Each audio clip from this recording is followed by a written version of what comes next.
de l'eau potable, vous avez probablement entendu en avril 2023 la révélation de la contamination généralisée de l'eau du robinet par le R471811, qui est un métabolite du chlorothalonil, un fongicide classé cancérigène 2B. Et cette découverte a été un véritable électrochoc. Il est alarmant de constater que pendant plus de 53 ans, cette pollution est passée inaperçue, principalement en raison de notre incapacité à détecter les métabolites du chlorothalonil, un fongicide pourtant largement utilisé depuis les années 70. Il a fallu attendre plus de 50 ans avant que la France ne commence enfin à rechercher le R471811 dans l'eau potable, mettant ainsi en lumière une situation alarmante mais malheureusement pas unique. Dans le territoire où je suis élu, près de 490 000 habitants sur 550 000 ont été exposés à une eau non conforme en raison de la présence de cette molécule. Alors cette non-conformité est officieuse parce qu'officiellement il n'y a pas de pollution. Cette molécule dans notre département n'est toujours pas dans le contrôle sanitaire. Bien que les autorités sanitaires soient au courant, bien qu'elles aient eu les connaissances de ces résultats du R471811 par l'ANSES depuis 2020, aucune alerte n'a été lancée à la population ni aux producteurs d'eau.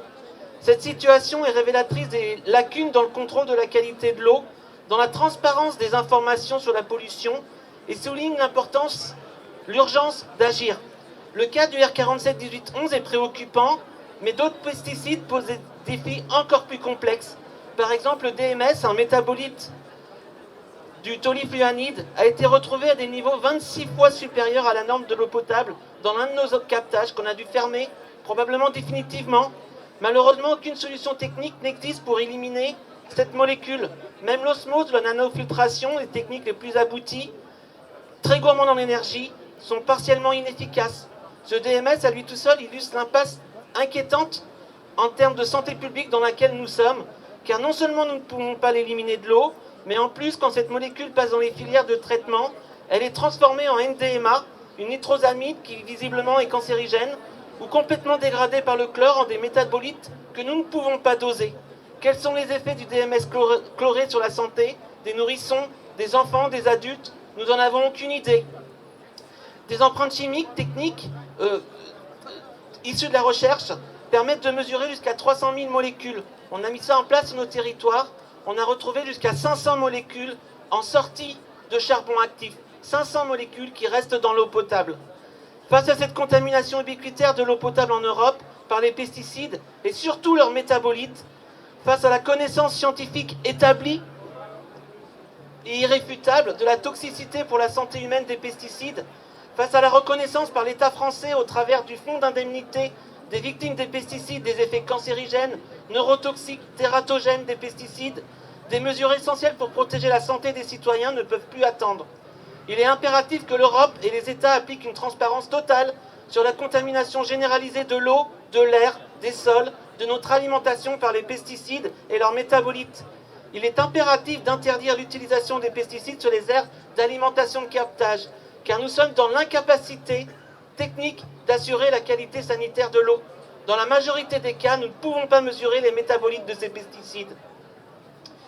Malheureusement, le chemin vers le zéro pesticide reste semé d'obstacles. En France, des millions d'euros ont été investis sur les captages dans des plans basés uniquement sur le volontariat. Les résultats, vous les connaissez, la qualité de l'eau ne cesse d'être dégradée, les taux de nitrate augmentent sans cesse, tout comme les quantités de pesticides et de leurs métabolites. Nous sommes aujourd'hui dans une impasse technique, où nous commençons même à identifier des molécules pour lesquelles nous n'avons aucune solution technique pour les éliminer.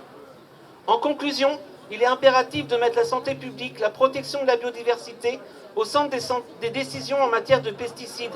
Ces molécules compromettent la fertilité humaine, le neurodéveloppement et les capacités cognitives de nos enfants, induisent des maladies neurodégénératives comme la maladie de Parkinson, l'obésité, les cancers.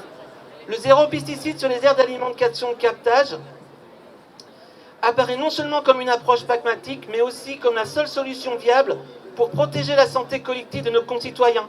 Il est temps de placer la protection de notre eau potable et de notre santé au cœur de nos priorités et de nous assurer que nous transmettrons un avenir désirable à nos enfants où l'eau restera potable.